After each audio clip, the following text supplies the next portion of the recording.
Welcome to Marvel Canon Madness. And if you voted for Sharon Carter to be the power broker, I extremely dislike you.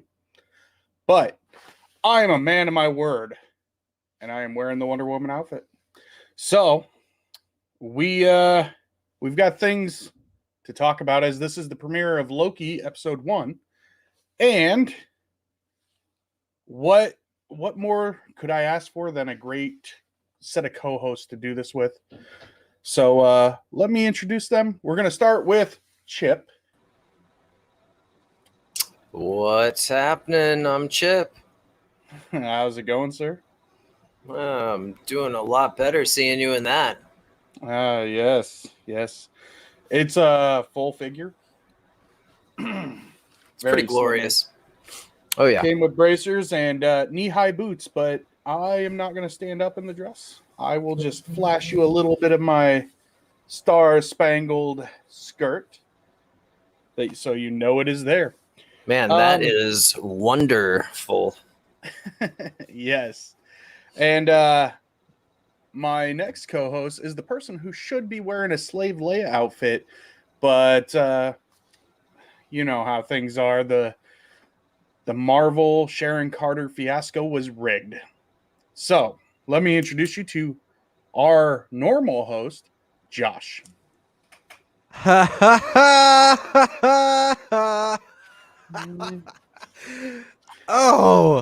Yuck it what up. a beautiful sight that is. Oh, man. You're looking great over there.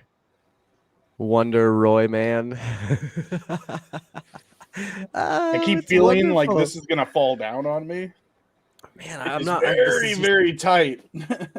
I'm speechless. It's just wonderful to see my winning bet come to fruition. Oh, it's just it's a beautiful sight. That's for sure. Well, I figure we have a whole series ahead of us. There's plenty of time to make another bet and more costumes, maybe.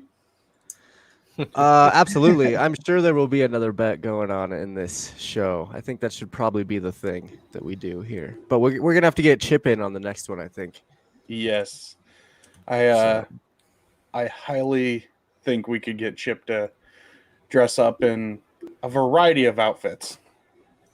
So yeah, I'm sure we could get something. I mean, his action figures are interchangeable, so I'm sure his outfits are interchangeable too. Man, I am a full-figured zero, so my cosplay options are limitless. yes, incredible. And Reckonixie, I love how you kept his hat on though. Yes, because I couldn't find a wig, and you know, admittedly, I should have just called Reckonixie because Ixie has a large variety of wigs at her disposal. Oh man, it's okay. This is wonderful though. Can we get like a model walk? Maybe you could stand up and show us the whole outfit because you're going all out with this. So let's just. Oh yes. Yeah. Look at that. Oh, that's. Yeah. Okay. Oh man, you know when your wife gets mad at you now, she's gonna make you wash dishes in that, right? Yes.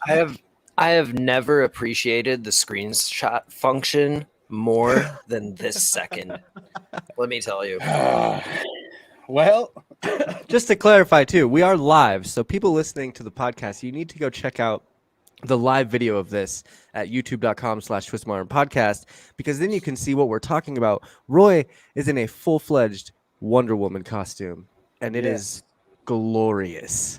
We might get to see it on an Instagram post in the next day or two. Oh, I'm sure that might happen. And Twitter, you will probably most definitely see a modeling pose. That's compliments of my wife being the photographer. They will be very tasteful. Man. It's great. I will relish in this the entire episode, and yep, that's all I got. That's it. I'm excited to talk about Loki because this show is fantastic. So much happened in this show. and I think we're gonna go into our first part, and I believe I have it titled "Glorious Purpose." Yes, that's the name of the episode, correct? Yes. Glorious Purpose. So with that, the opening scene, we go right back. Yes, here comes the spoilers. If you have not watched it yet, Absolutely. you know, Absolutely. lurk in the background, go watch it quick. Yeah, I know Jesse has some other things to do. Thanks for stopping in, Jesse. I'm sure you had an eye full. But if you don't mind the spoilers and you want to stay and you want to just hang out, we're happy to have you. So we're going to go right into the Battle of New York because this is right where it picks up from Endgame after the Avengers went back in time to steal the Tesseract. So, with that being said, the scene sets up as they are getting ready to go down the elevator, correct? Should we read the And synopsis first? We should probably read that oh, basic ass Yeah, look at this synopsis of guy. this episode. I'm Stepping just all over excited. my toes. I have Wonder one Roy job. Man just running through. Okay. It is only my second time hosting. I'm a little It's okay. nervous because I'm wearing a weird ass outfit. Yeah. You look great. You're doing great. It's You know It's what? fantastic. Josh, you host. I'm just gonna sit here and look pretty for you. All right, so we're gonna start this we're episode gonna- off with the synopsis. Chip is gonna go ahead and read the synopsis for us on episode 1 of Loki, Glorious Purpose. Loki, the god of mischief, finds himself out of time and in an unusual place, and forced against his godly disposition to cooperate with others. And that's it. Yeah, IMDb had a pretty basic ass synopsis. I don't think they want to spoil too much right now, but we are here for the spoilers. All right, Roy, you're up, Buttercup. Okay. So the whole scene, it's weird going back to that time period because you got to think that was what 12 years ago now, and we do actually get some new footage in these little image settings, but going back, it picks up right with the Tesseract being stolen by Loki and him teleporting out. As it should. So, yes. I agree. I think we talked about that before when we were talking about this show, that like I'm pretty sure that we had talked about how it's going to start right at Endgame. Actually, now at that the you Battle mentioned of that, I New feel York. like we actually made that exact prediction that it would start with right him there, in the lobby. Yeah. which good- is good even, on us. I think it's even cooler that they started there because we're not getting the 2020 Loki. We're getting the 2012 Loki. It's a different person. Like if you think about after his mom dies, after Thor Ragnarok, all the way up until he dies in Infinity War, he changed so much from that first Avengers movie. Like in this series, he's still fucking hell-bent on domination and ruling. And He's so like- it's just a really fun like blast from the past, I guess, and to kind of see like him change in a different way, because obviously that's what we're gonna see. We're gonna see 2012 Loki, dude that's ripping out people's eyeballs and killing as many people as he can. We're gonna see him go through a completely different change than we did in the original MCU. If you Was would, that in the first movie when he tore a dude's eye out? Like, I do not remember that scene. Bruh, whose eye did he tear out? Just a security guard. He needed to get into the building, and he had the eye scanner thing, and yeah. It's the first scene where we get Iron Man, and I think it's actually just Iron Man shows up, isn't it? Or is it? No, it's Cap. Oh, okay. Cap, and then That's- Iron Man shows up with the thing, and it's playing AC/DC, and Yeah. And he's like, "Hey, reindeer games or whatever." That's the scene where the old guy's like, I remember tyrants like you. There's Yeah, always somebody like exactly. you. Okay. Well, Yeah, okay, yeah. fair enough. So that little He can brief shapeshift. he can. That little brief interlude before he teleports out of that building. Did you guys notice the changes to the Avengers movie scenes? Yes, the extended. They were like extended scenes a little bit. Yes. And like different Um, angles. We got to see different angles of like what I feel like Hulk. We got a different angle of him when he was. It was like from Loki's point of view inside the elevator when they're telling Hulk, "No, you can't come in," and he waves at him. yeah. Yeah, I really, really enjoyed that, and I loved the music, the Avengers music, where they took it from that, and this might sound like foreign language to you, but they took it from that major key and dropped it into like a minor key Mhm. to signify that this was more of a villain story instead of that, hopeful hero story. Yeah. And I really liked the difference in the music as far as like the Avengers theme is pretty cool. And that is something that Marvel has a really good grasp of is their orchestral sounds and everything that they do for the soundtracks. Yeah. They reuse so much of the music they've done and then they just basically re-edit it to a new version. They do Right. a different mix. Um so then he teleports and we have him in Mongolia. Of all the places you could go, you go to Mongolia. You could use the Tesseract to go to any planet, anywhere, and you go to Mongolia. True. You know, I almost feel like he didn't pick. He just said somewhere safe or like away from here. Like Yeah. I don't So He with knew what he was doing. that scene and him coming through a portal and careening into the desert, was there anything that came to mind to you, either of you? A little bit of Thor. Kind of when Thor and the hammer were thrown down into the the Nevada desert in the first Thor movie. It was kind of Mhm. like the beginning of that story. What did you notice? it's Um, like go ahead. I think it's like well, I mean, it was very reminiscent of like any of the big crashes, like the first time Tony Stark like flies out of the cave and he just like wrecks in the desert. When Rhodey gets shot out and he crashes down. Just really reminiscent to like any of the times that like the hero takes like a massive fall. Hmm. So I agree with Chip with the Tony Stark comment. When I saw this and it going to the desert and him careening down and then him laying in the sand, my initial thought was, "Hey, it's Tony Stark." Because Tony Stark before the crash was technically not a great guy. He sold weapons, he wasn't a hero. Um, and for me, it was kind of like the birth of a journey to becoming a hero. And I wonder if we're going to get more of a hero Loki in this setting, not like an anti-hero, but more of a genuine hero. And that makes sense. I mean, I guess I didn't even think about the fact that every other hero has had some sort of fall like that. Mhm. And it is kind of like the intro to a hero story, which is that's pretty cool. I like that. Yeah. I wonder if this is kind of a precursor hint to um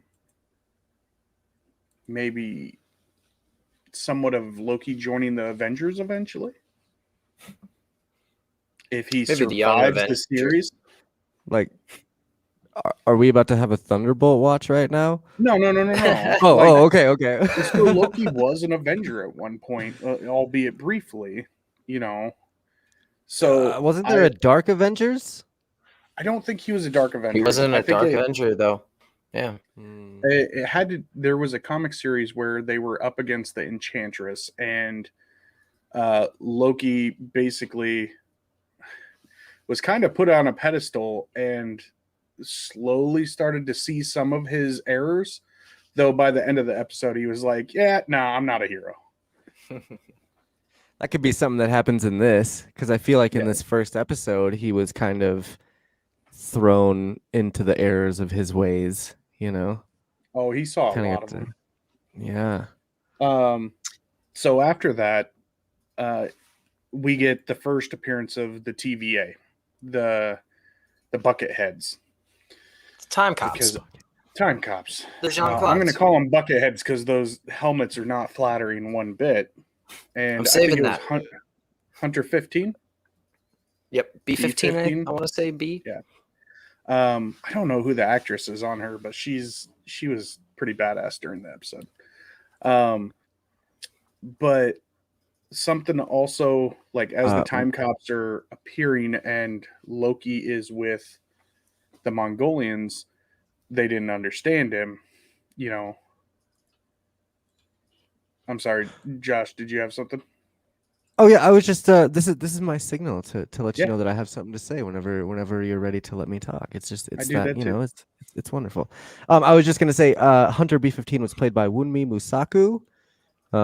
She is in His House, Fantastic Beasts and Where to Find Them, Lovecraft Country, and Batman versus Superman: Dawn of Justice. I have heard she is really good in Lovecraft Country. I have that on my list, but I have not watched it yet. But I've heard she's really good in it. Okay, I haven't seen anything. I've heard it's really good, but I haven't seen it yet. So, Josh, when the time cops show up, that entire little engagement between them right there, what kind of feelings did you have about that? What did you notice? Like for yourself? the first time you see the time cops? Yeah. Oh man. I mean, I kind of was just like, oh, what's about to happen? Like this whole episode was just what's going on? What's about to happen? Where are they going with this? Is that Mephisto? I mean, I literally asked that question at some point in time, but like this whole episode is just full of questions. And so I think at first I was like, oh, who are these guys? Oh, what's that collar thing? Oh, this is cool. Oh, a time baton. Tight. Like there was just a lot of really cool questions, you know, and it was I mean, when they say okay, reset the timeline. Mhm. What? And they say that like 4 different times in this episode, reset the timeline.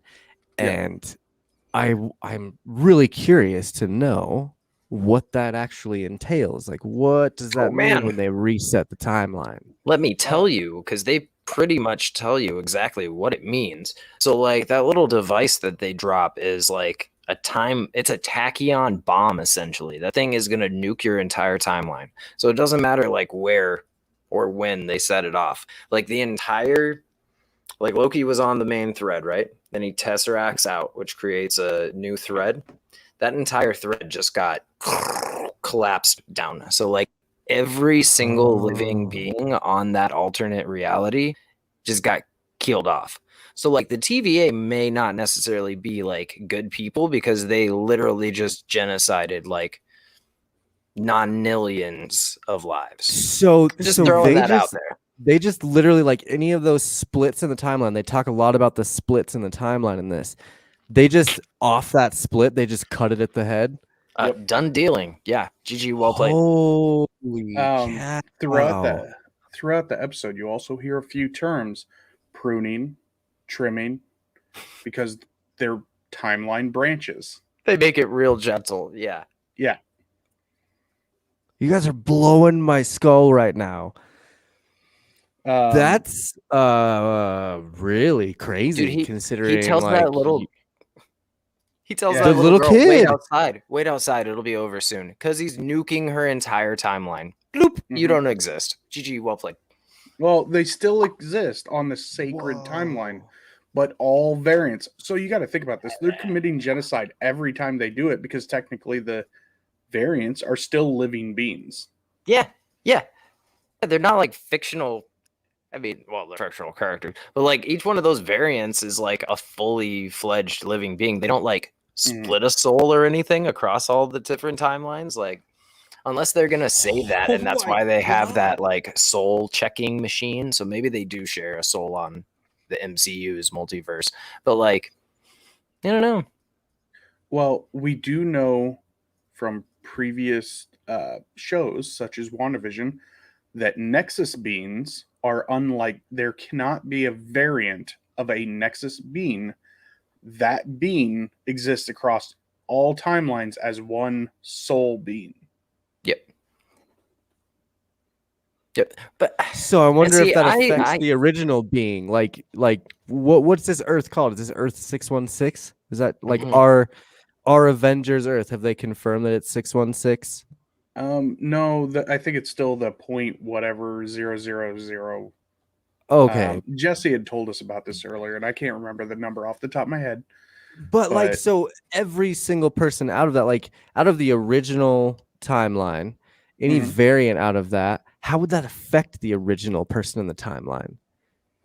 It wouldn't. so yeah, It wouldn't at all. Like they wouldn't have any sort of like man, I had the shittiest day at work today. Nothing went right. And what if one of my variants was dying in another timeline and that's why my shit is all messed up because my variant is out there suffering? Is that what's going on? Because that'd be messed No, up. no. If anything, like as your variants got killed off, you'd get more powerful, like the one. Mm. They call it a Interesting. Nexus event. It is a event in some fashion, whether it be small or large, that changes the timeline as a whole. And they kind of allude to this later on in the TVA headquarters when they explain, oh, you clocked in late for work this day. Well, you weren't supposed to. You were supposed to be on time. You being late means your boss stubbed his toe, which means that so and so like crashed Yeah, their car through a window. Yeah. Wow. So- That's a really insane concept. And I mean it makes sense now that you say that. Like they're just wiping off those branches. And that just I mean, I feel like that makes them more of a villain than Thanos. Pretty heavy implications there. Yeah. Yes. Huh. So the time wands that they have, I want to touch on this real quick. You see the Minutemen hold them, the time cops hold them differently every time they go in.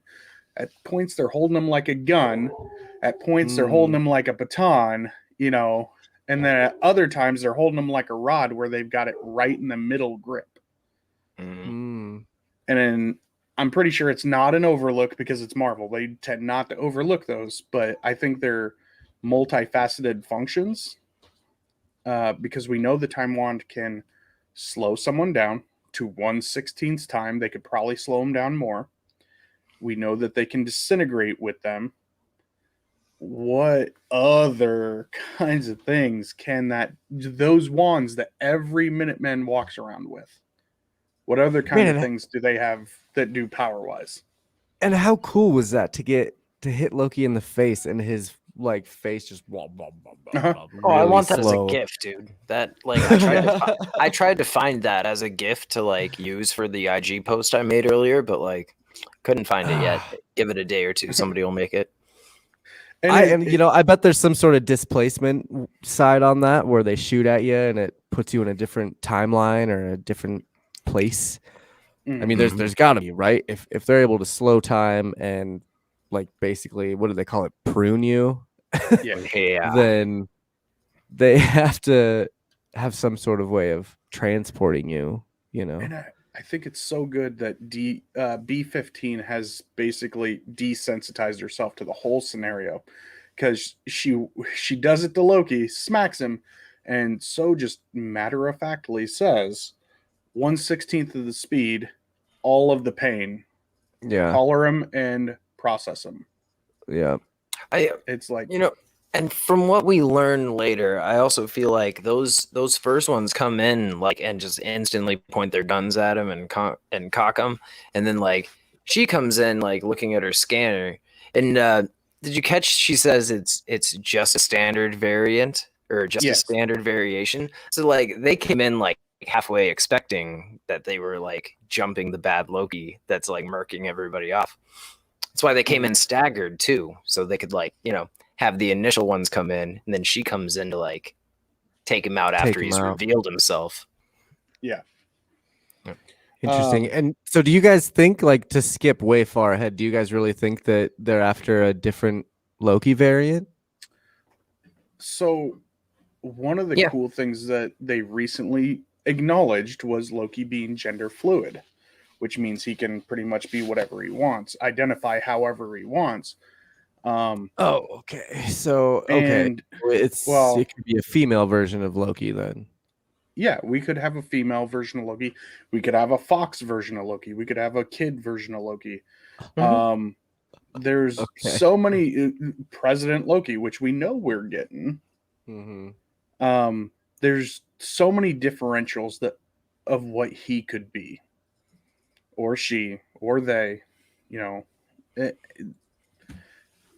that kind of blew my mind that this is what they're going with, and that they revealed that right beforehand. Because I mean, by mythology, Loki, I don't know if you knew this, is Sleipnir's mother. Odin's horse's mother. Okay. Yeah. What? It's just like a weird and random thing. Okay. As Guardians, who knew? Huh, they into that freaky shit. Yeah. So we then go to the processing center, right? Yeah, and we have no idea what time they're in either, do we? Yeah. No, I don't believe we do, because even Mobius, and I've heard a lot of people calling him Morbius, it is Mobius. Jared Leto is Morbius. Come on, guys. Yes.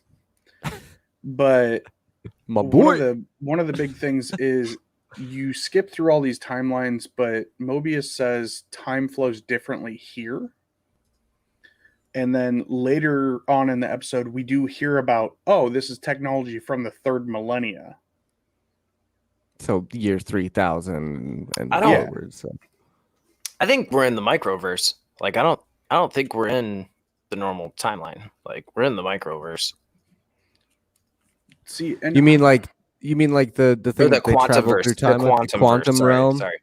Okay. Yeah, we're in the quantum verse. Yeah. Quantum realm, quantum verse. Yep. And I kind of tend to agree with that, because when Scott Lang was down there, he thought he was down there for what, a couple days, a couple hours.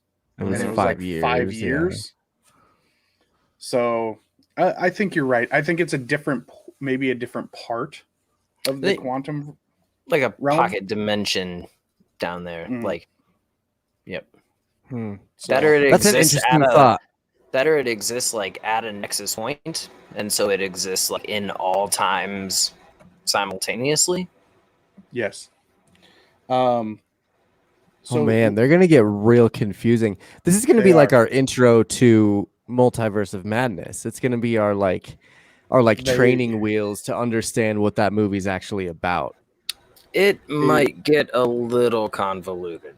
Yes, this is gonna force people who kind of just watch out of order to actually maybe sit down and pay attention a little bit more if they want to enjoy some of these offshoot TV shows. Do you think that's going to kill it a little bit? Do you think people are going to be put off by the fact that they have to watch Loki in order to understand what's going on in a separate movie?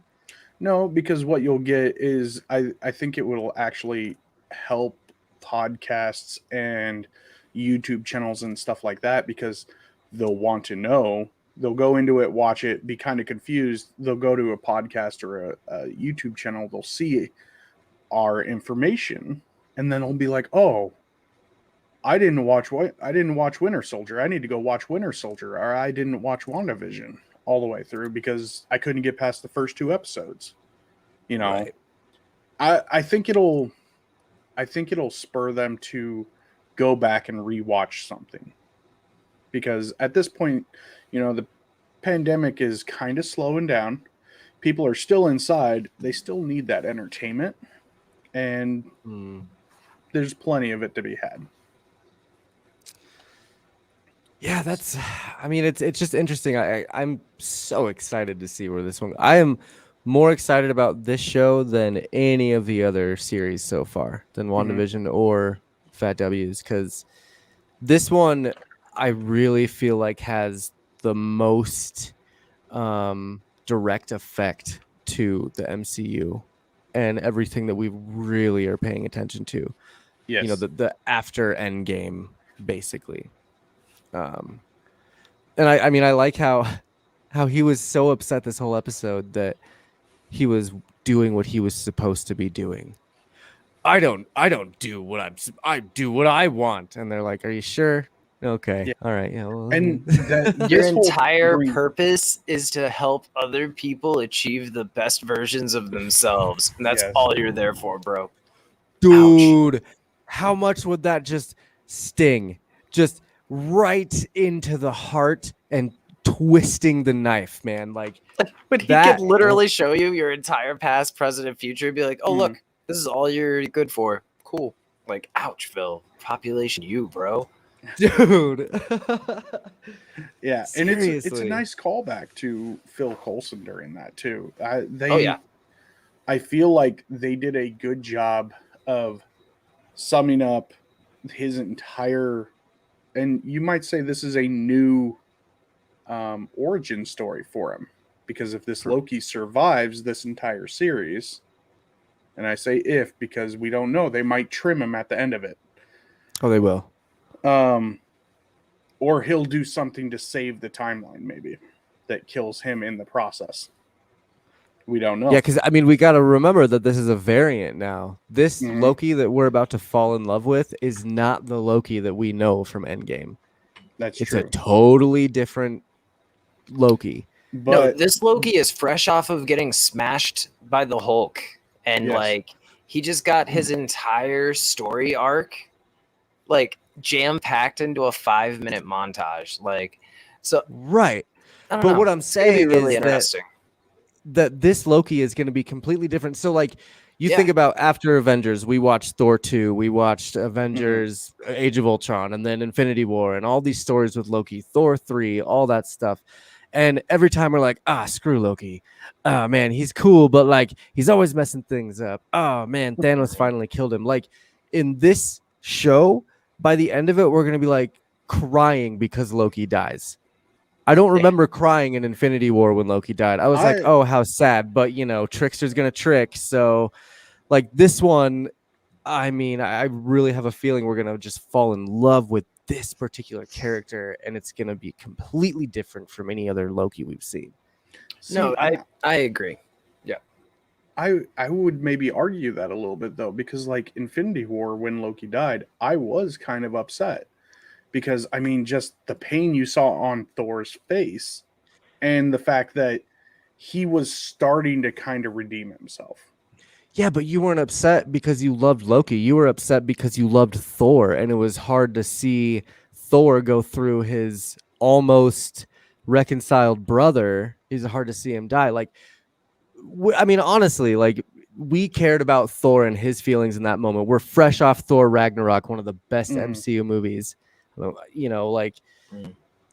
I really think that the reason we felt the way we did in Infinity War was because of Thor and not Loki himself. Okay, that's fair. I can see that. So how did you guys feel about the falling floors? Oh, dude. That's like the best when part we started processing.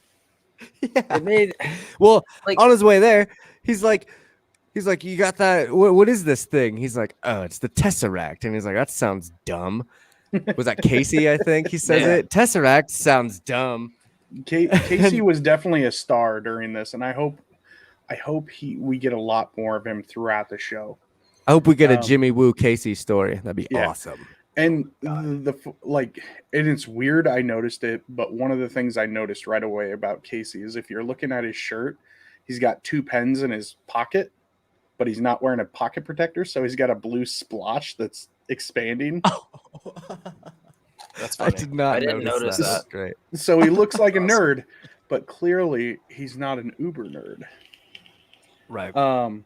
So that first room that he enters in after he's shoved in there by B-15, you get a Fallout looking robot, and some of the music in the background's starting to get ominous, and it's funny that as soon as he gets touched, the first thing that, he says to the robot is, "This is fine Asgardian leather.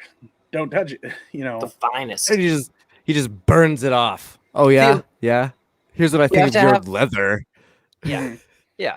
You gotta have the obligatory topless hero scene. Like, gotta show off that workout routine you've been doing, bro. You're see- not wrong. We did get it. I think this entire episode was a good version of showing humility and humbleness to Loki, because like every other take has him being surprised and fearful of something. I mean, when they just like zip his clothes off, the look on his face, like, what just happened? That's a power grade above him, and it's coming from just some random robot in front of him. Yes, Josh. So I think that humility and humbleness was shoved down his throat, and we saw him become more humble. Because like at the beginning of this episode, he's like, "I am a god. You can't mess with me." And then by the end, he's like, "I am worthless, and Yep. I don't like you." You see the breakdown of him. This episode was all about breaking Loki down into an actual person that has like a conscience. Exactly. I really think that all of the like the fact that he saw himself get his mom killed, he saw the fact that like by the end he did get his father's, like, Odin still accepted him as his son even after that. Thor still accepted him as his brother even after that. I don't know. And to a god whose like life is eternal, seeing your death has to like, that's got to be kind of a shocking realization, Dude. And if he if watched anything's his own going to make death, you rethink your path, that's like part. That's what it'll do. and if he watched his own death with captions on like I did, I was I was definitely freaked out. Like if Loki's Crunch. watching that with captions on and it says bones crunching, he's gonna be like, "Oh, Jesus!" Oh yeah. Oh yeah.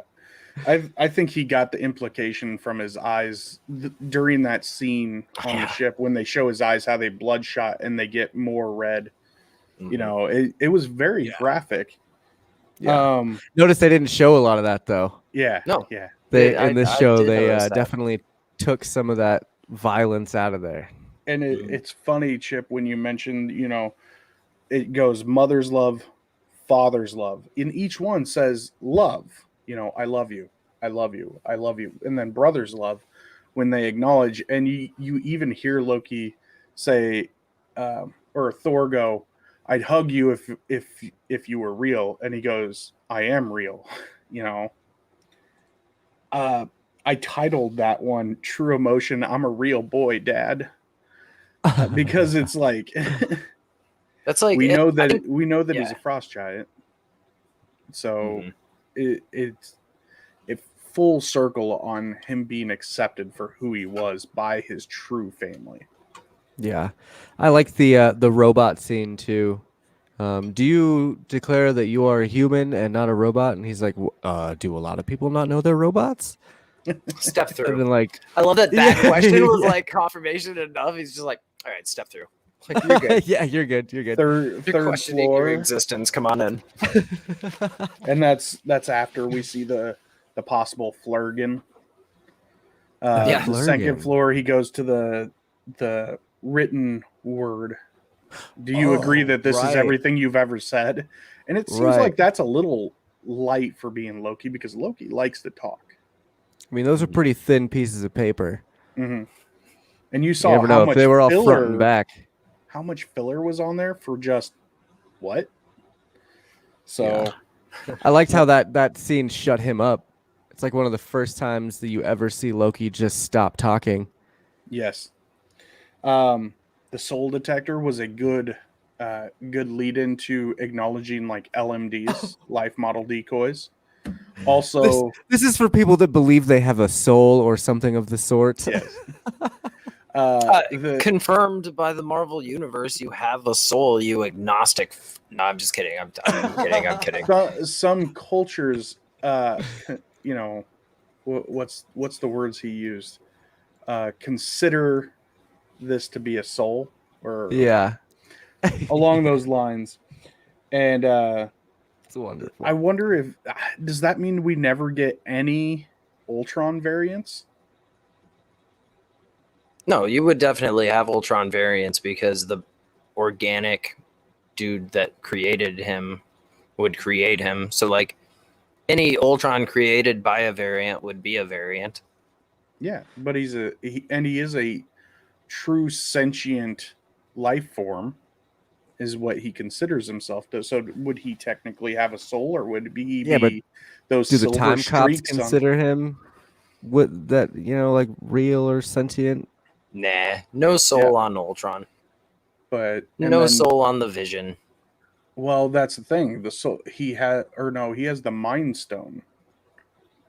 So, which gives him. But the Infinity Stones don't matter to the They time don't cops. matter here, which is funny because that means if Vision ended up here, he would immediately die anyways.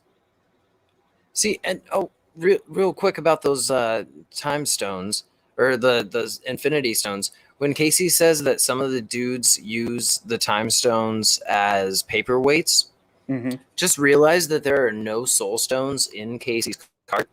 And so the implication is that they're using people's souls to hold their paper down, just to make them darker. Maybe because I actually have a count here of what stones are in that case. My man. 0 I soul counted each stones. So, but before we get to that, because that's a little bit further down, the take a ticket scene. With Miss Minute or whatever her name is. Yes, Miss Minute. There is a lot to take in during that scene, and it just seems like there's an overage of things. I don't even think I got it on 3 watch throughs today of the show. Okay? They like to talk about madness and multiverse in that a lot. They do. They refer to it as a Nexus event that creates a multiverse of madness. They legitimately say multiverse of madness. We also see a poster on the wall, and that is what does it say? Something about cleaning your clock. You'll get your clock cleaned. Yeah, stay in line, you'll get your clock cleaned.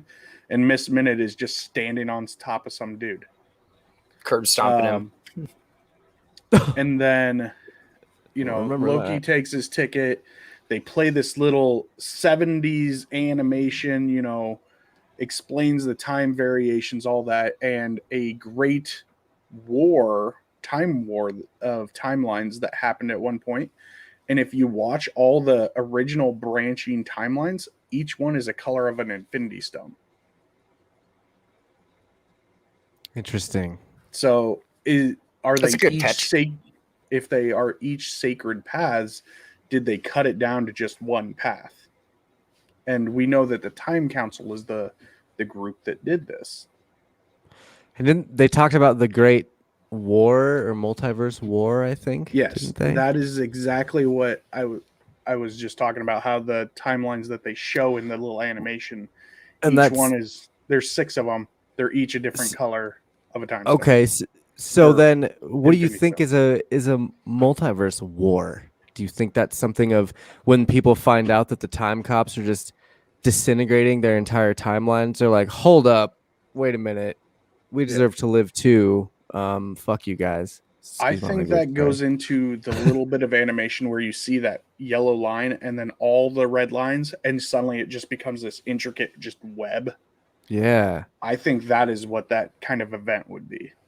Man, and it'd be like, I wonder like if the timelines cross each other, if that affects other timelines. So like in Thor, the Dark World, when you would they were throwing items through those little portals, and it was going back and forth between those portals or Mhm. realms or whatever. I wonder if there would be something like that where you're shifting into different timelines, and then you start seeing your doppelganger, and then timelines start exploding. Yep. Because that's what happens, right? When you see your doppelganger, like Supposedly, you yes. When you explode. travel Okay. in the past, your future self sees your present self. Supposedly, you explode, or you implode or vacuum into yourself. It's They're getting crazy with this yes. for the MCU. Man, this is about to get nuts. We then have Time SVU with Mobius back in Oh, in the church. 1549 when he's playing detective. Yeah.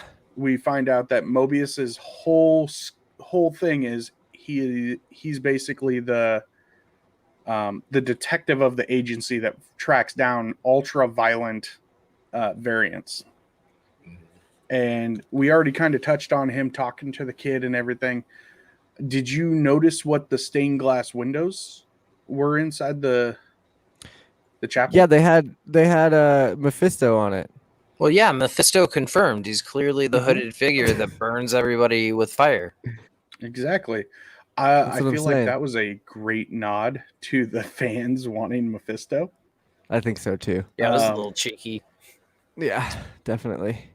I found it a Well, and little they did weird. the same thing with Nightmare, because they mentioned like something. Loki's like they're talking about the different departments. He's with Owen Wilson, and he's like, "Oh, I'll make your life a nightmare," and he's like, "That's a different department, but I'd love to take them out." Yeah. So we burned that one down. Yeah, I find it odd that the little French kid wasn't like terrified or scared of the phone like device.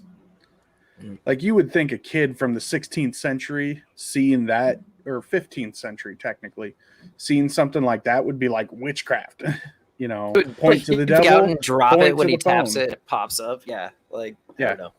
But he was I think completely kids are a calmed little by more it. curious than that. Kids are a little more in awe of those kind of things instead of running from them. I feel like, Maybe.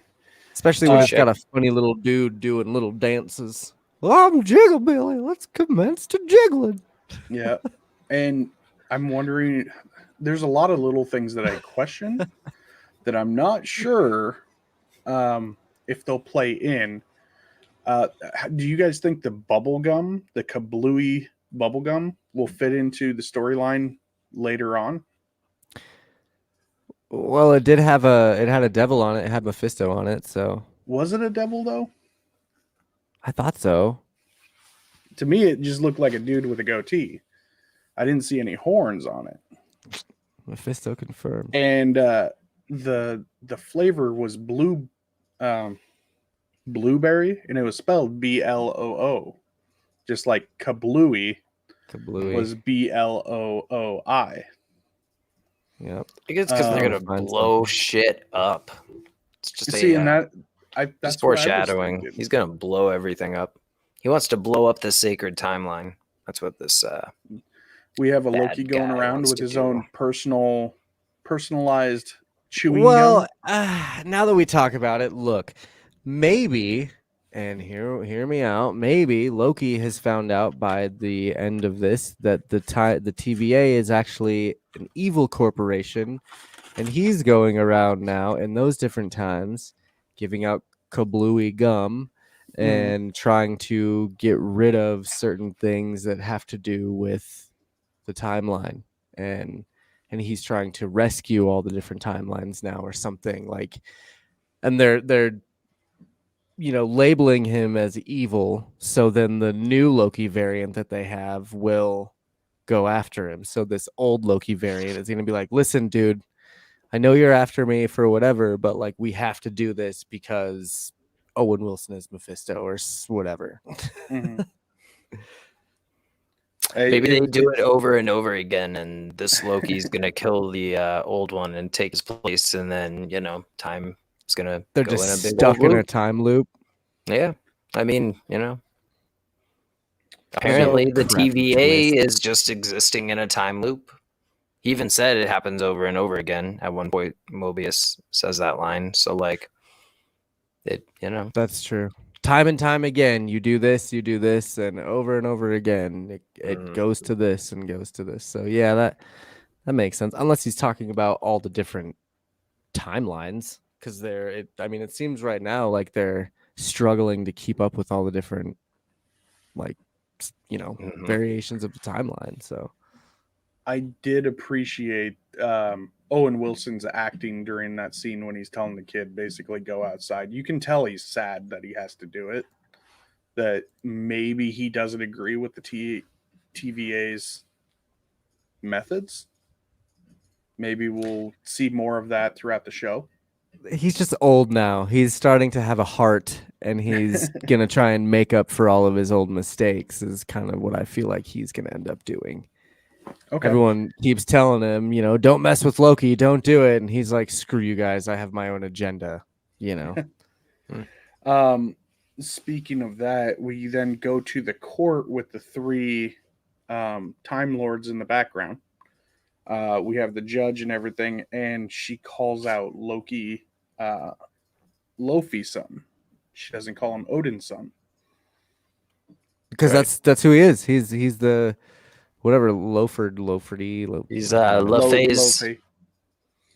Yeah. And he was also labeled as variant L1130, and he was on a sequence case of 7/20/89.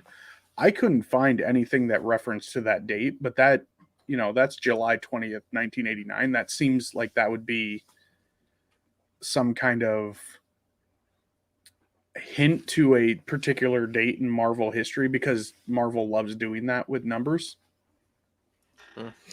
But I also couldn't find anything with with the date from France or any of the other dates they gave too. So maybe they're actually just red herring people this time. And it's almost too much if every single time you see a sequence of numbers, it's a reference to something like that. Yeah. That's almost too much. So, I mean, I'm cool with them not all having like a significant meaning. I'm trying to find it, but Chip, how did you feel about Loki's plea to the judge? It's pretty good, pretty funny when he's pleading guilty to like all of his badassery, but it's like, but not to like breaking their timeline. Like I don't know. He just did a really good job. Hiddleston's great as Loki.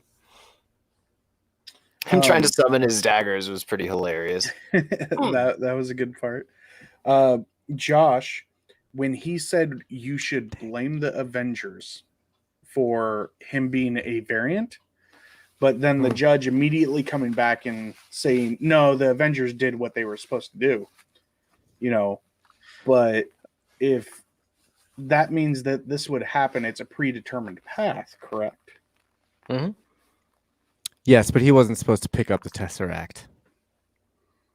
Okay, but it's going to happen every single time. Yeah. Every timeline that they come back to try and steal that Tesseract because it's predetermined now. Does that mean that they get this variant every single time? Maybe. I did write down, though, in my first note of this episode, once again, the Avengers fucked everything up. Mm-hmm. So I totally agree with Loki that, if they didn't go back in time to change all this stuff, he wouldn't be there. So technically, they were the ones to break the timeline. They were the ones to, cause the stir that got him to pick up the Tesseract and travel. So maybe when Hulk knocks Stark back, the case isn't supposed to open. Something. And that's because something went wrong. That's the point. Mm-hmm. That's why it became a Nexus event. So so I feel like it wouldn't happen every time,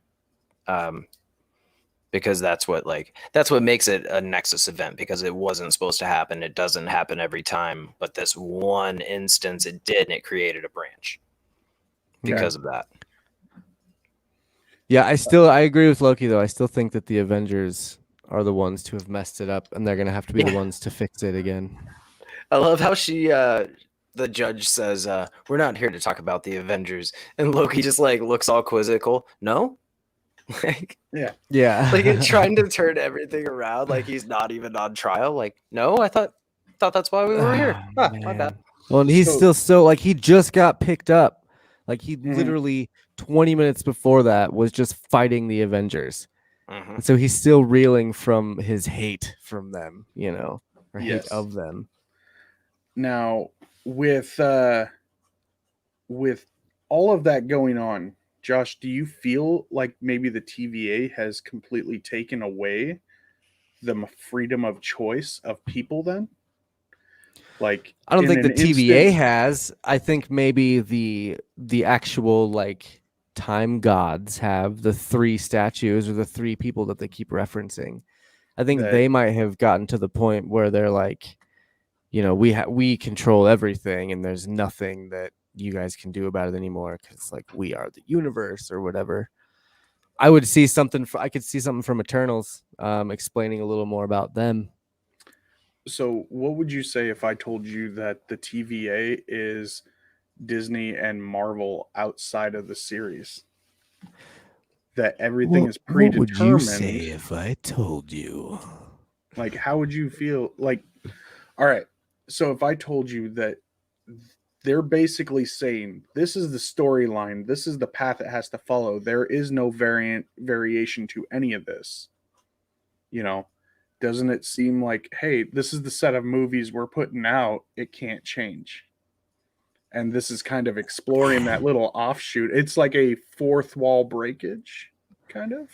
I guess, but they openly admit that they didn't expect Guardians of the Galaxy to perform as well as it did, and they had to pivot to accommodate for those characters.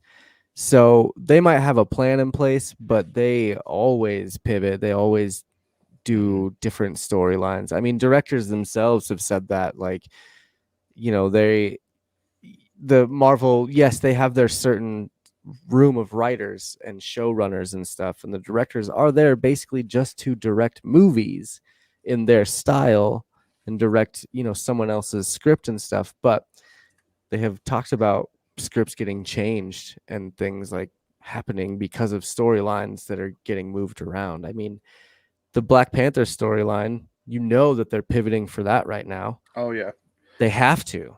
They announced, yes, they announced Black Panther 2, but then they had to turn around and announce the Wakanda series, because they're going to have to explain something in that series that leads up to Black Panther 2. And I mean, honestly, a lot of this timeline stuff could be so they can pivot. So they're adding all these different timelines, so it gives them a little more freedom to tell different stories. And then if they need to, just send Owen Wilson in there and just nuke the whole timeline at the end, and good to go. But those characters will still exist somewhere else. So it's like Captain America, he's going to be back. Chris Evans and Robert Downey Jr. are going to be back. It's just going to be in different variants. They're going to come in from different timelines. A different actor playing them, maybe. Or that too, you know? I mean, the possibilities now that they've opened up this can are endless. Yeah. I like your that's the thing with the Nexus creatures. So like in every different branch, no matter what happens, Wanda Maximoff becomes the Scarlet Witch. But but that's not the case for every character. Like in some timelines, they chose Bucky, and Bucky was Captain America, and Steve was Bucky. Like in some times, Loki was the Frost Giant, or Thor was the Frost Giant's kid, and Loki was the worthy one. infinite possibilities. They've done all sorts of like twists. There's one where like Doctor Strange has Spider-Man powers, and he's like the Spider Supreme, or like Soldier Supreme. I think it's like Steve Rogers becomes Doctor Strange. Basically, like they have all sorts of like weird amalgams that they can do too. It'll be interesting. Future ones, they can do kids. They can do mashup of kids that they do in the future, but those kids don't actually like exist. That was just like one variant's kid way down the line. So like I don't know. They can do all sorts of secret wars and like, ooh, it'll be fun. Speaking of those what ifs, stay tuned after the stream, because we have the preview for the What If series. And I believe we see a few things, maybe Marvel Zombies, maybe some Peggy Carter as Captain Britain. Stay tuned. It'll be definitely a great trailer. Yeah, unfortunately, we don't have Loki episode 2 trailer yet, because we're so quick on the draw that we're reviewing this episode, or all episodes, the day they premiere. So most of the time, we're not going to have a trailer for you at the end of these shows, but we're going to try our best to have something there. And I get the feeling that every episode after this one, we will probably have a lot of corrections. Yes, that's indeed. Possible. Yes, indeed. So after there is a scene that we see the TVA Society out of a window, Mobius and Loki, and we get some new music during that scene. And I've just got to say, I'm really liking like the synth sound that they brought over from Thor Ragnarok. And it almost gives me a Hitchhiker's Guide to the Galaxy feel with it. Nice. I didn't even think about that. That's awesome. But the cool thing about that entire surrounding is I don't see an end to it. It just looks like it goes on for infinite. Like time is infinite. Let me just do something here. I was gonna save this for my shot of the show, but I'll just do it right now. You're talking this guy, right? Yes. So this is the actual city all behind me here. Let me take my ugly face out of here real quick. Oh, wrong one. There we go. So this is the whole city, basically. Yes. And I don't know, man. It does look like it goes on forever. I like Chip's theory, though, that it kind of looks like a clock, like the inner workings of a clock or something. I think that's pretty cool. There's also the Time Lords there holding up a central location. I like the stock ticker. It's just ticking away, telling them if there's any crazy variants going on. Nexus event. Yeah. Yeah. Yeah, no, that is a really sweet shot, though, for sure. We then get the interview with Mobius. Or is it an interview, or would you consider it an interrogation? A little bit of both. both. I feel like it's an interview, an interrogation, and a therapy session all at once. I feel like it's master manipulation. Like absolutely. Like I feel it's master manipulation. Mobius like understands the character development that Loki goes through, and that Loki like kind of redeems himself in the end, and he's like literally manipulating Loki into like having all these realizations and like going through his character development in like a condensed period. That way he can then use this redeemed Loki. So like, I don't know, Mobius, he's a master manipulator. Yeah. It was, I don't know. I like that now, because I feel like he kind of went through his whole character development from the next 6 movies in 5 minutes. Yeah. You know? Yeah. I 100% agree. 100%. I like that. That's a good call. I'm sorry, I got to take parts of the costume off. This is getting... That's not allowed. That wasn't part of the deal. I took the belt off. The bustier is still on. The bustier. Still Um, looking great over there. I like that you shaved for it. yes, I did. Oh, I'm at your chest. No, it's still there. Oh, that's Um, wonderful. so You guys are great. we got a little bit of insight into DB Cooper. We Did you know who DB Cooper was before this? Yeah, I watched Without a Paddle. I remember. You DB know, I had Cooper. my theories, and I'm glad that they were confirmed. Yep. I see. I Yeah. like that Thor and Heimdall were in on it as well.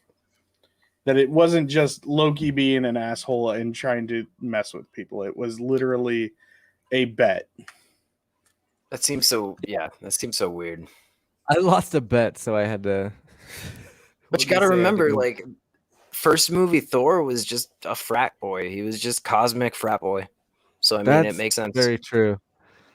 And I'm sure he picked on Loki for a long time. I mean, Loki doesn't turn Thor into a snake or turn into a snake and bite him for no reason. You know, I mean, Thor's got to have messed with him. He knew I loved snakes, so I picked it up. Of course, he turned back into Loki and he stabbed me. It's like the best scene in Ragnarok. That shit kills me every single time. It's funny because I don't even think that was originally in the script. I think I remember hearing a story about Chris Hemsworth like just making that talking out his ass during a little thing, and they were like, you know what, we're gonna keep that because it's perfect. Mm-hmm. I'm sure Taika Waititi gave him some freedoms too when it comes to like, oh yeah, ad-libbing and stuff. For sure. So there was a point in the little interrogation interview that Mobius repeatedly asked a question, and it was a singular question. He asked it 3 or 4 times. Do you enjoy hurting people? That's that master manipulation right there coming through. So we know the significance of this question by the end of the episode, but at the time, it felt like Loki might have been dodging it a little bit. He absolutely was dodging it. When he asked that, what were you thinking at the time of Loki's answer? Well, I mean, the critic in me immediately was like, oh, he's going to break him down. Mm-hmm. But I was kind of hoping to see a little bit of like, hell yeah, I enjoy hurting people. Have you watched my videos? I don't know. I mean, Loki always lies. Mm-hmm.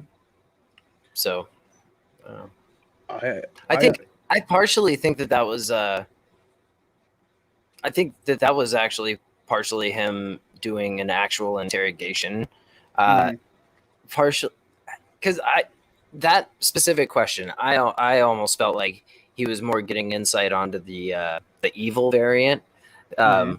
Like, because they really have no info on that guy other than it's a Loki variant and he's killing off their dudes, or at least that's all we've been told so far. So it's almost like, does this guy have a master plan, or is he just like killing people off for the sake of killing people off?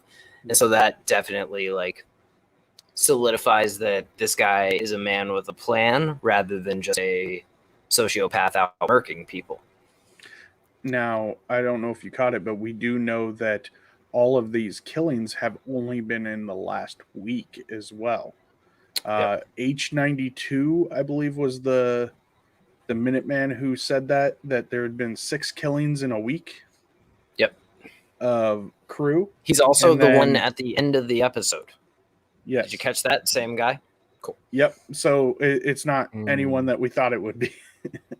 We were all wrong on that one. He's just random Minuteman. Yeah. Oh yeah, because we thought it was gonna be what's his name, Captain America. I definitely agree, Chip, that I felt like he was trying to get, are you capable of just hurting people for the pleasure of hurting people, or was there a triggering event for the variant. Mm.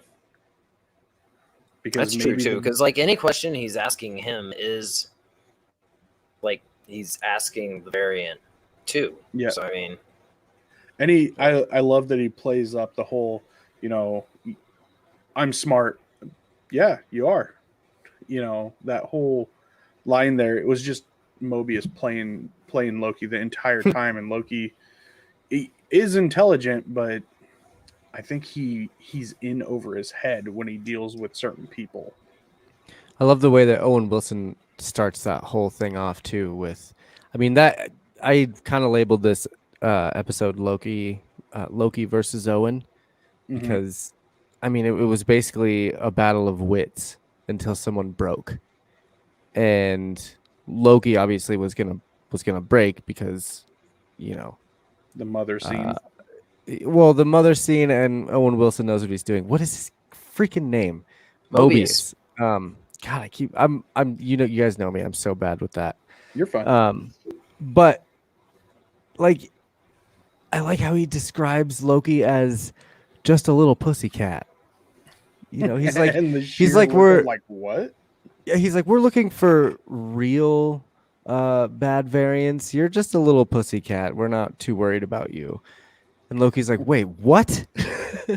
yeah. And like just backhanding him the whole time, but breaking him down at the same time. You know, like it was a very interesting way of getting Loki to admit, you know, that he's not just out to hurt people, that he's got some daddy issues, I feel like, and that, you know, he's trying to prove himself.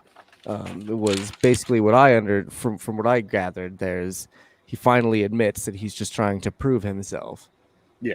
And I think once he finally breaks down to that point, Owen Wilson Mobius then knows, he's like, oh, I've won. Okay, he's on my side now. So if they are chasing an actual Loki variant, he's at least got this variant on his side to fight alongside him. Now I'm still starting to think that the variant that they're hunting is the same variant Mobius is breaking. The same dude, just out of time. You know, Like maybe the variant of the variant. yeah. Like maybe he takes Loki on this whole journey to find this killer, and the killer is actually a variant that knows about the TVA now, knows all That their knows stuff, what they're doing, knows that they're hunting or taking Loki on the hunt, and maybe and the all variant because is he's just already trying to lived get it. rid of the TVA. Yep. Because as they said in the beginning, you know, everything, you've done this thousands of times, or, you know, every time this happens, you know, it goes the same way. And so who knows, maybe the second variant, oh man, we're getting real crazy. My head's starting to break. But maybe the second variant is the one that caused Loki to travel to Mongolia. He did something there that helped him get the Tesseract, that then helped him travel to Mongolia to be out of the normal timeline and pulled in by the TVA. That's a very convoluted story. It's very convoluted, But I as Chip think said, you this have could get points. very convoluted here. That it could be, you know, variant versus variant, but it's the same exact one. It's like this one was what variant 103 something, and so this one's 1030.5. You know what I mean? Okay. So did you notice, like on IMDb, for the episode number, it's episode number 1.1, and then episode 2 is going to be number 1.2, kind of playing into the variants and numeration. Yeah, kind of. That's rather. also. I mean, they do that though, right? I mean, most seasons it's season 1, episode 1, season 1, episode 2. Next season it'll be season 2.1. You know, season 2.2. Maybe I don't spend a lot of time on IMDb. I'm not sure how. Maybe that is like just their uniform format. I mean, I was just like, oh, is that how they're like labeling their episodes for this? It's very possible that they're doing that for that reason, but I just think that I don't. I don't know if that's like. I I don't know. do think we're gonna end the series with like 5 Lokis forming a D&D type party to go after the big bad. I do think that's gonna kind of be the finale. I can see that. That'd That be would be pretty cool. yeah. Um, Oh man, what if it's you know how Loki can shapeshift, but he can also send mirror images of himself? mhm. What if it's a mirror image of himself trapped in another timeline? I don't I know. would think that the magic would fail. It wouldn't. I Honestly. don't think it would have its own agency. Yeah. No, you're right. So then we get, speaking of the variant killing others, we then get B-15 coming into the room, telling Mobius, there's been another hit, Killing. basically. So Mobius, helps Loki up real quick. Loki steals the rewind disc, time disc, Which is I'm not sure. hilarious. I love The that time little twister. time disc thing. Time twister. Time twister, yeah. Okay. Awesome. And they exit the room. So then, Loki escapes.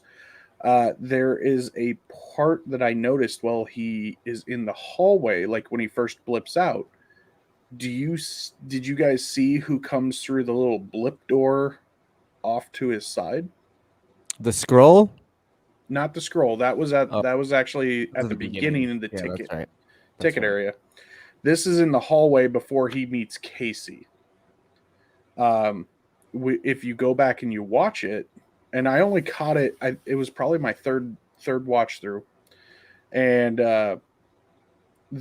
there is a time officer that walks out of the gate, and he has a woman wearing a collar. The woman looks like Peggy Carter, like Interesting. 50s kind of get up with the curled hair. It looks very similar to Peggy Carter. It might have been a nod. I could just be imagining things, but I thought she did. So I watched part of it in the morning. Reckonixie asks, how did you manage to watch the show 3 times on release day? The easy answer is I watched part of it in the morning. I watched part of it at lunch. And I watched it twice after work, right in a row. Dedication. That's dedication. That's what I did. I watched it twice right after work. I actually woke up at 5:30 this morning to try and watch it this morning, but I did not. I went back to sleep. Yeah.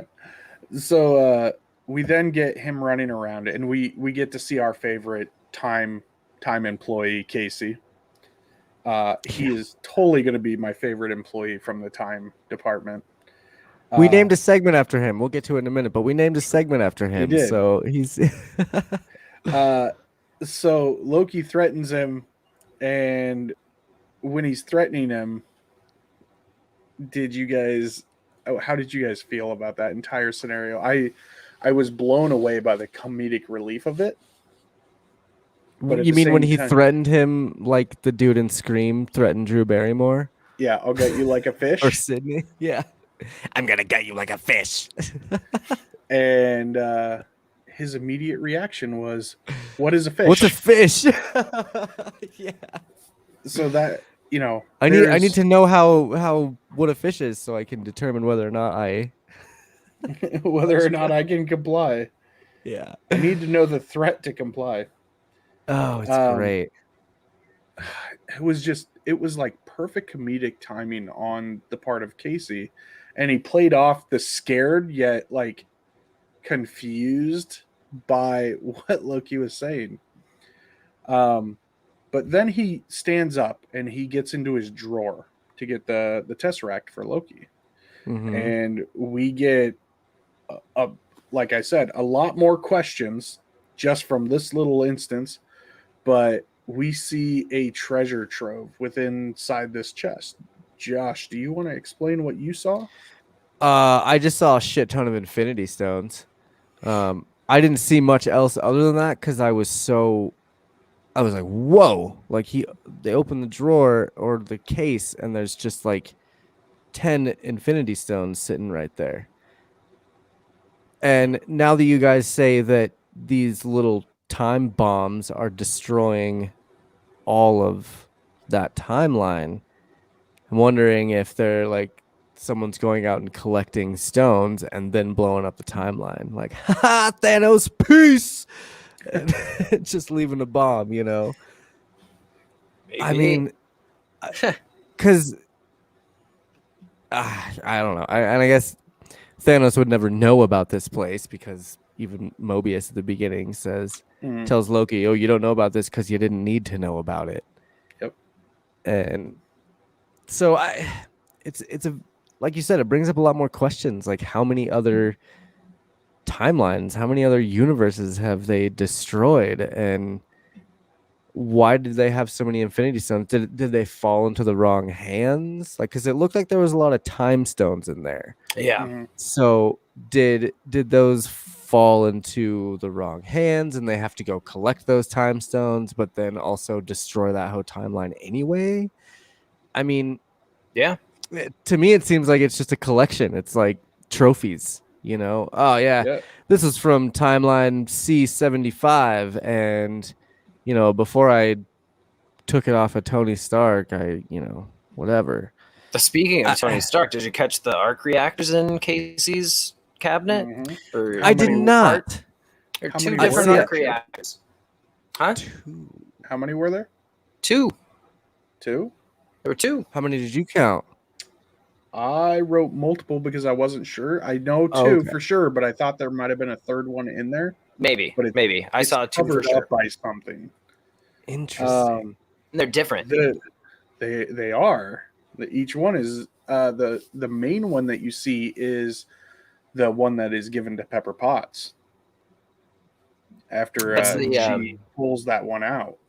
Which is the first one, which would have been the one in his chest when he went through the hole in space in the first Avengers movie. So, like, maybe one version didn't come back, and that's where they ended up with that arc reactor. Because that would split the timeline if he's supposed to come back. Well, but he didn't come back once. See, and that's not the thought that I had with it. The thought I had with it was Pepper Potts didn't do it correctly and killed Stark on the table. And then the TVA showed up and took Pepper. Possible. It's possible. I mean, that's very likely. That could very likely have happened in a timeline. She messed up on the surgery. Josh's head is like melting at this point. You know, I would almost say that that's a better theory than mine. Like, yours is like more sound. I would say that's a good one. I need to sleep on this for sure because there's so much. I think more time stones being there makes sense for sure because people are using the time stones irresponsibly. They break their timeline. TVA comes in, grabs the stone, erases the timeline. So I mean, like, they wouldn't have to take the stone, so it is kind of like trophy at that point. It's just like, another paperweight. Yeah. So do you guys want to know the actual counts on how many stones were in that case? Please enlighten us, Wonder Roy man. So, Chip, you're correct. 6 time stones. There are 2 mind stones. Those are the large golden ones. There are 4 power stones. Those are the the purple ones. And then there are 1 space stone, not including the Tesseract because the Tesseract hadn't been broken. Right. And there are 6 reality stones in there as well. Reality is just another way to warp time. That makes a lot of sense. Yeah. But no soul stones, right? No soul stones. Not 1 soul stone. Well, you also have to give up someone that you love to get it. So, with Wanda running around like I don't know, with Wanda running around fucking shit up, like maybe they do have some reality stones. Like, maybe it reacts differently to her sometimes the first time they interact with each other. No, that's the Mind Stone that she has a reaction with, isn't it? She has the Mind Stone in her. So never mind. Yeah. The reality stone is Antonio Banderas has that one. The Soul Stone. What's his name? Collector. Yeah, the collector. Yeah. Benicio del Toro. Benicio del Toro. Yes. Yeah, my bad. I don't know how I got those two confused. The Soul Stone has the ability to control life and death, but not bring. It can kill people or restore people, but it takes the Reality Stone to make it real. That's why that combo was always kind of powerful. But the Soul Stone, Chip, you said earlier, you could trap souls in it, and it's like a soul world or something like that. Well, we see that in Endgame. Gamora's soul's stuck in there, and then yes, yeah, Black Widow. Yep, Black Widow now too. Yep. Now inside the case, there's a few other things. There is a pendant that I'm not exactly sure where it's from, but it definitely looked like a Nova Corps pendant, which could be something. There's a dagger with a dragon on its pommel. That could be from Eternals. Could be. There is a large silver cross that could be a blade lead-in. Blade or Morbius. Yep.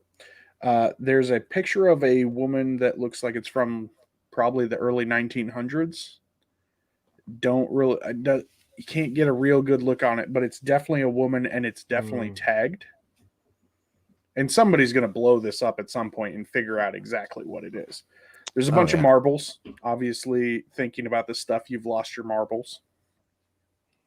And then there's a $5,000 poker chip in there. And there's more, but it's really hard to tell what it is. Okay. Those are the big things that are easily notable that you can pick out. Interesting. Is it the photograph that has the tag on it? I did see something had like a identification tag on it, but there's off to the top, and I have to throw my cape to the side to do that. But off to the top, there is looks like a CD case with a tag, and then the tag is either attached to the cross or the picture, and it probably attached to the cross, but it's laying right across the two of them. Okay. Yeah, there's that paper tag. I did notice that, but I couldn't make out what it said. It also looked like there might have been some kind of ticket in there, like a plane ticket or a concert ticket, but like I said, certain things are hard to tell. At this point, we also get the major realization from Loki that this is true power. He sees those Infinite Stones, and you see just the emotion and the color just disappear from his face. I feel like his brain just explodes right there when he sees all those stones, because he's like, I've worked my entire life to get this stupid Tesseract, and you guys have 20 stones. What am I doing with my life? Dude, having multiple of the same one, that shit's mind-blowing. Yeah. Because, I mean, the whole time he's thought that there's only one of each stone.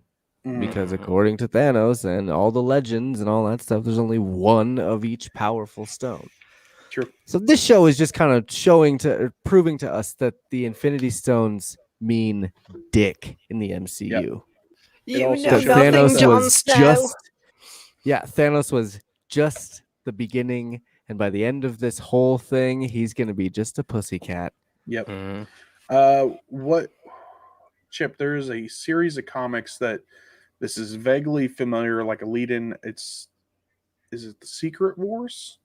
Or is it Battle World? I can't remember which storyline was more reminiscent.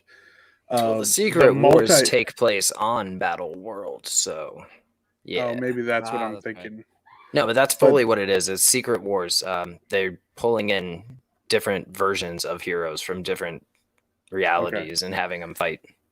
So with that, I think we're easily setting up for something that's going to dwarf Endgame and the Infinity Saga.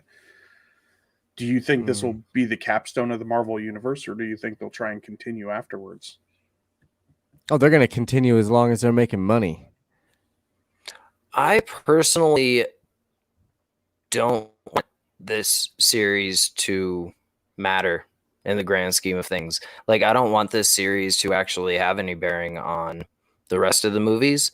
Um, like, for me, my ideal way that this show plays out is a couple episodes of like them going out and finding different variants of Loki.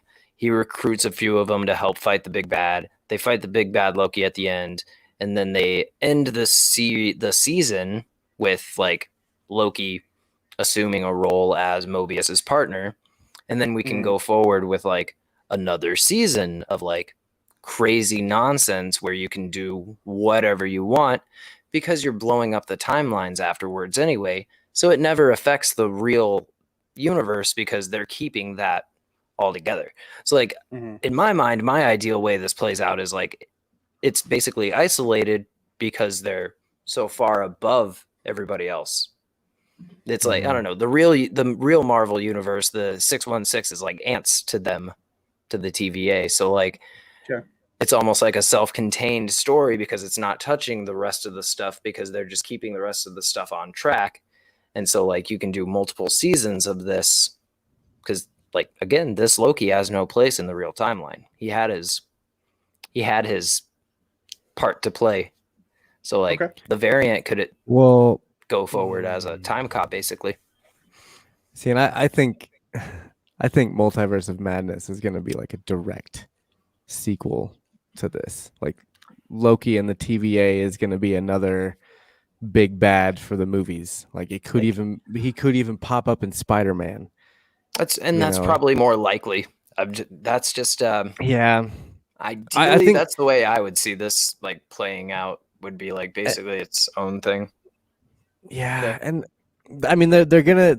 I think this phase of Marvel or this next big setup is gonna be, all about time and the multiverse, and then by the end of it, they're just going to use all these time bombs and just blow up every other thing, or maybe not that bad, but they're gonna get rid of all these other timelines, and there'll be one solid line again that's different. Like, and they'll be like, shit, now we gotta, fix this or something. But one way or the other, the Avengers are gonna screw it up. Yeah. Play out everybody's contracts, reset the storyline with like all your young Avengers and your next generations and stuff, and just go forward from there. Yep. And see, I think the first, and I've said this for so long, and I'll continue to say it, but I think the Marvel Cinematic Universe is going to have 3 different ages, quote unquote. So what we just finished up with Infinity War, and to me, it mimics, the comics, but the Infinity Saga, that 24 movies, was the golden age of the MCU. This right now, phases, 4, 5, and 6, or 5, 6, and 7, it's going to be the Silver Age, right? And then after that, the next 3 phases going to be the Bronze Age. And so then we're going to have the entire Gold, Silver, and Bronze Age of the Marvel Cinematic Universe, which could go on for the next 10, 15, 20 years.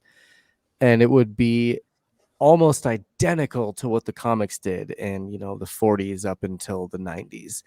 And it's just going to be stories told that way. It'll be different characters, however they want to do it. But I don't think even with this story and this little phase, I think in the grand scheme of things, this is going to go on for a long time.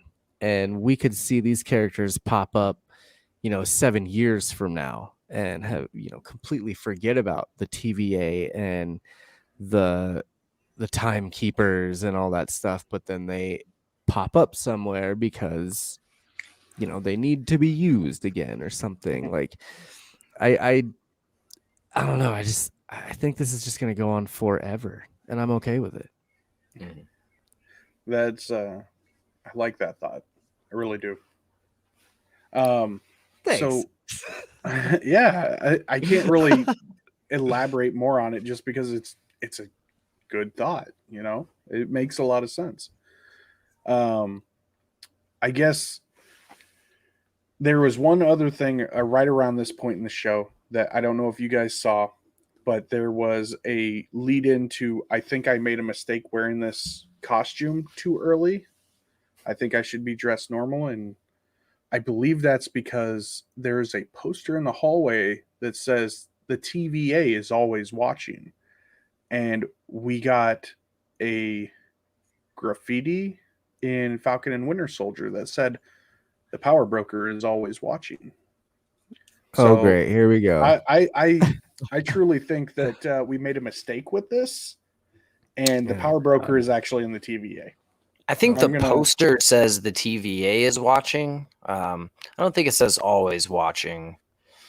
I'm pretty sure it says always watching. It might. I mean, it's possible. It's literally a dude, like a dude in the shadows looking down, and his eyes are looking right at the part that says always watching. Hmm. And I thought it was great because it's very Gosh. reminiscent of the power broker being a pair of eyes looking down at the always watching. All right. Well, I guess we're gonna have to put a pin in this argument until we get Kevin Feige on the show. So Yes. So Kevin, if you were listening, we would be happy to have you. just answer a couple questions. No big deal. Yeah, just a little bit of time. We'll sign the NDAs. We just need, clarification for ourselves. Keep it cash. Yep. And then once everything is explained in real time, we'll do our next podcast on that.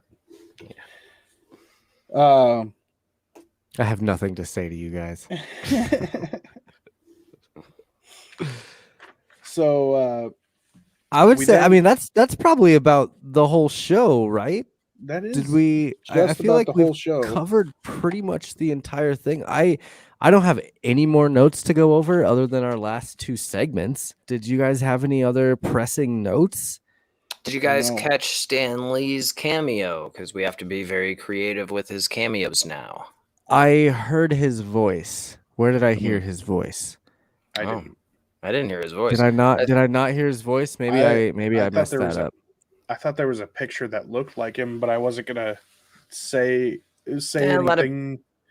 You know, 'Cause a it- lot of people are saying that it looks a lot like him, and I feel like that's not a coincidence. They had his Mm. face on a magazine in the Venom trailer too, so Mhm. he's still gonna be in most of the stuff. They just have to be creative. Yes. Yeah, he'll be around. So Josh, Yeah. you said we had a new segment that I believe we're calling Casey's Cart. Yes, we're gonna call this segment. We're gonna move on to our segments, and this first one, it is called Casey's Cart.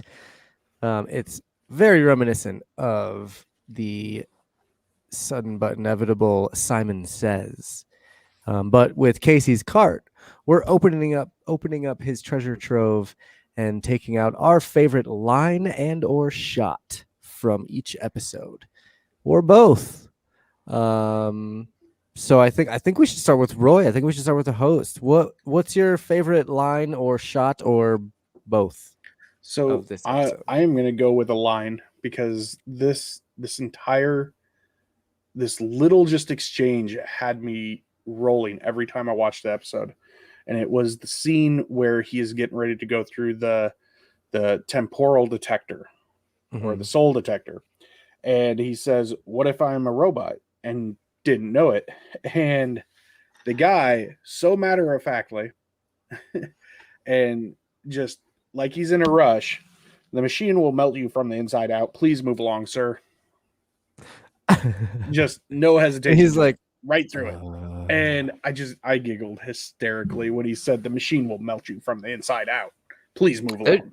There's mad scorch marks on that machine too. Yeah. Like,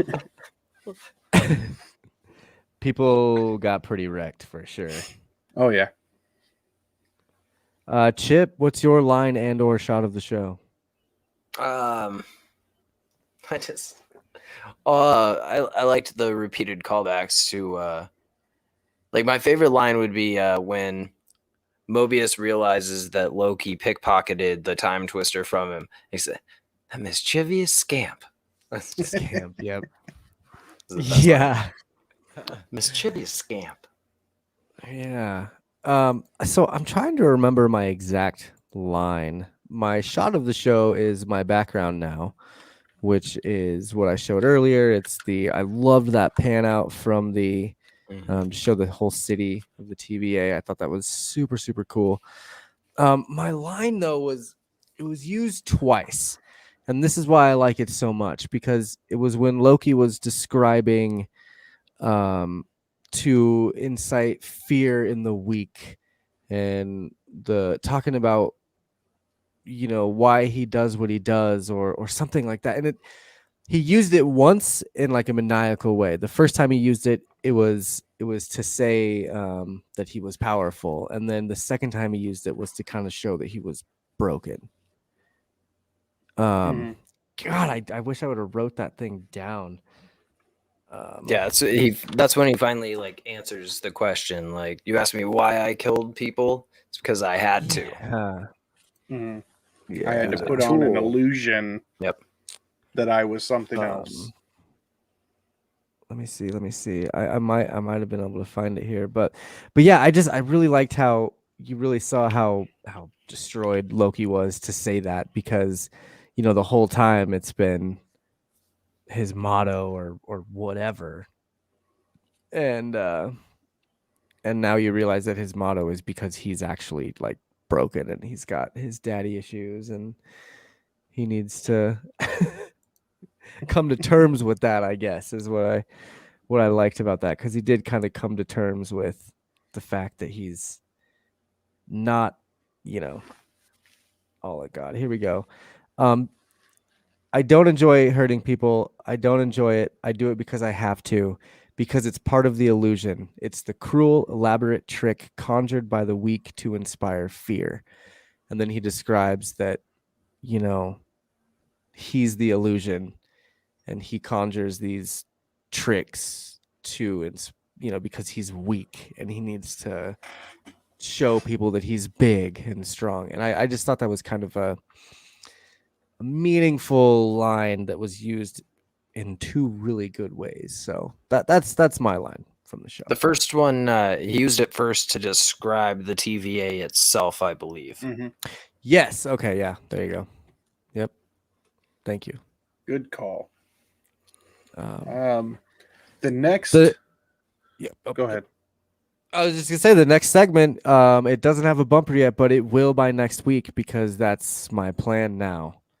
What is this next segment, Roy, man? I don't know if we've figured out a true name, but we're gonna come on, the variants of variables of the show. No.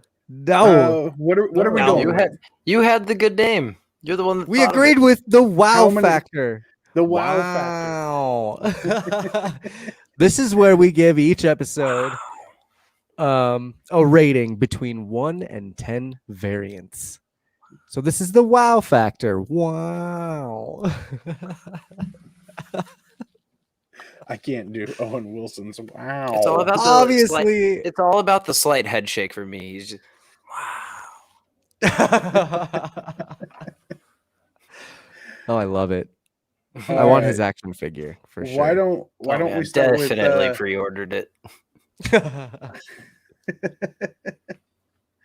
Why don't we start with Chip this time on how many variants this show deserves? Oh man. Probably I'm gonna give it a very enthusiastic 8, just because I have high hopes for where it's gonna take us. So I feel like I want a little bit of room to be like, nope, this episode was the best. It's the 10. So I'm gonna give it a very enthusiastic 8. I didn't have very many gripes, but I feel like they're gonna pop our skulls in a couple episodes. So sounds pretty good. You said that same thing about Falcon Winter Soldier, and I feel like our heads didn't pop at all. Did I say they were going to pop our heads, though?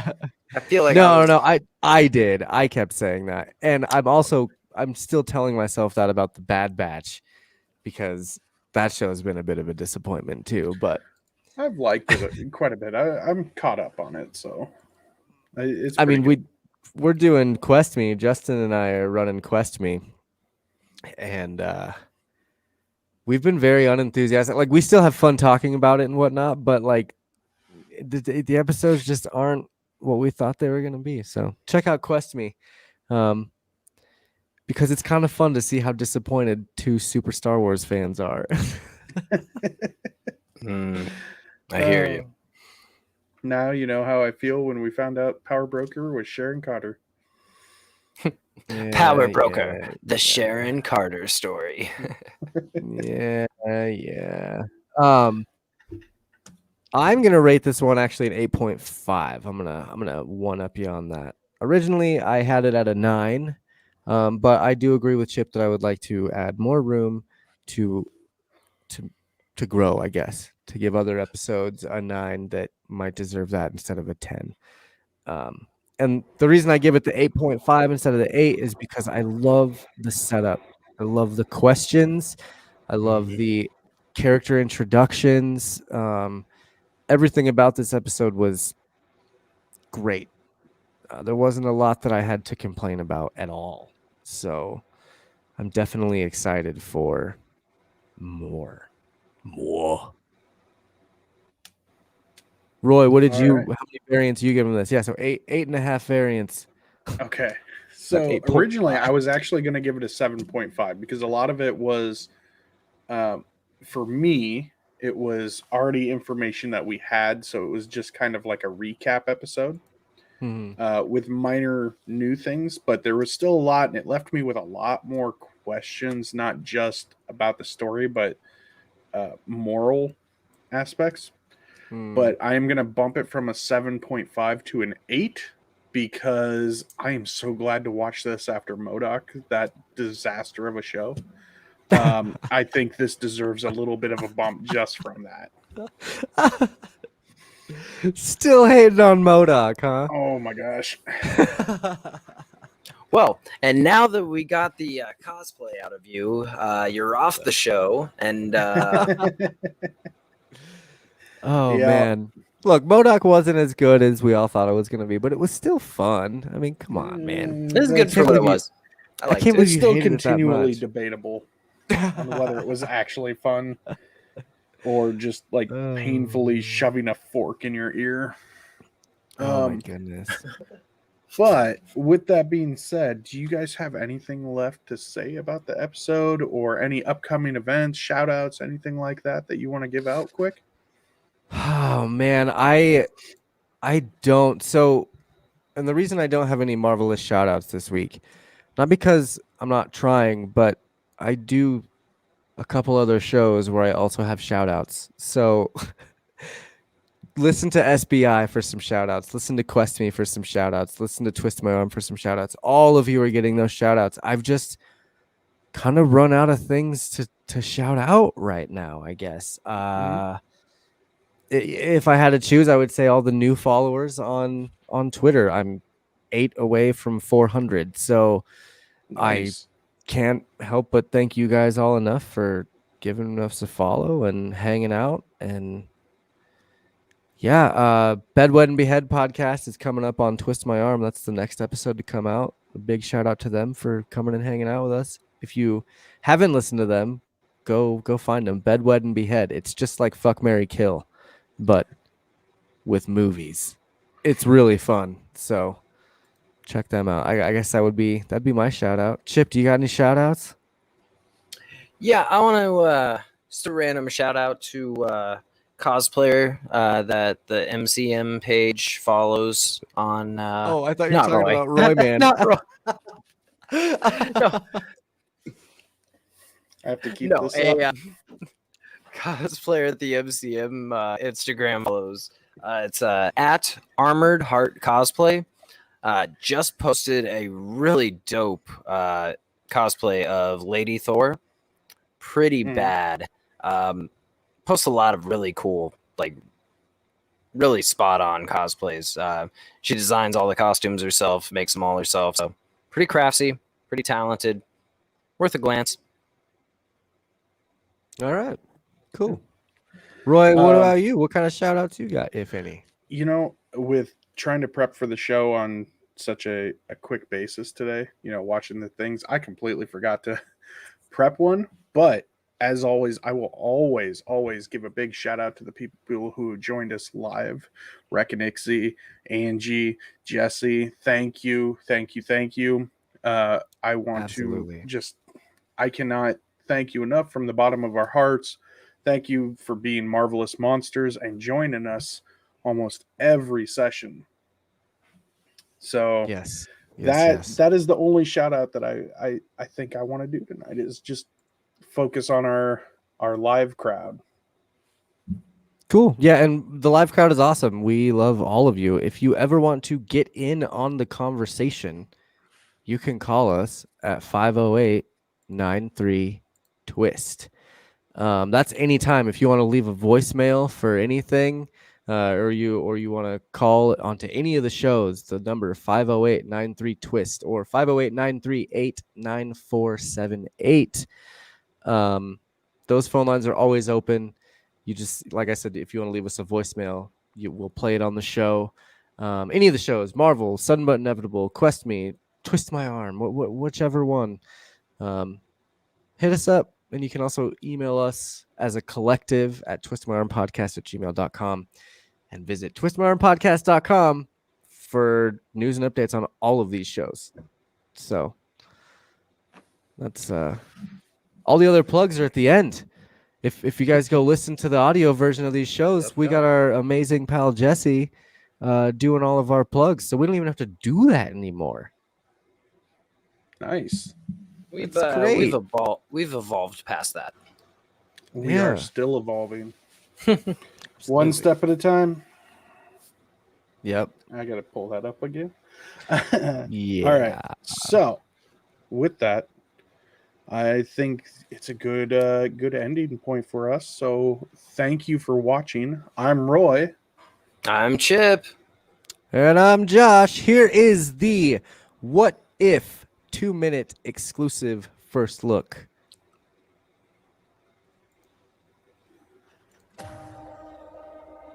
Space, time, reality. It's more than a linear path. It's a prism of endless possibility. Well, that doesn't sound ominous at all.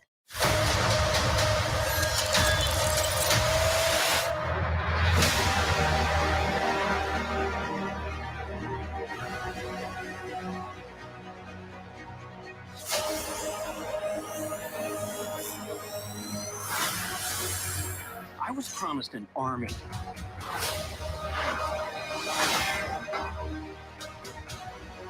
You have a super soldier.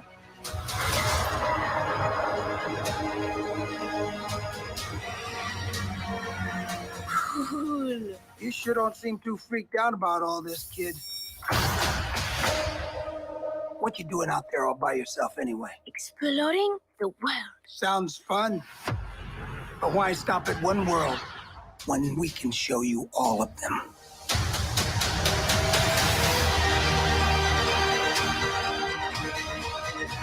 I am the Watcher. I am your guide through these vast new realities. Follow me and dare to face the unknown.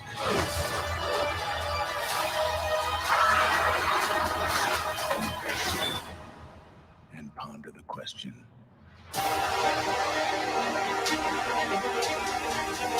What if? Give me the tour.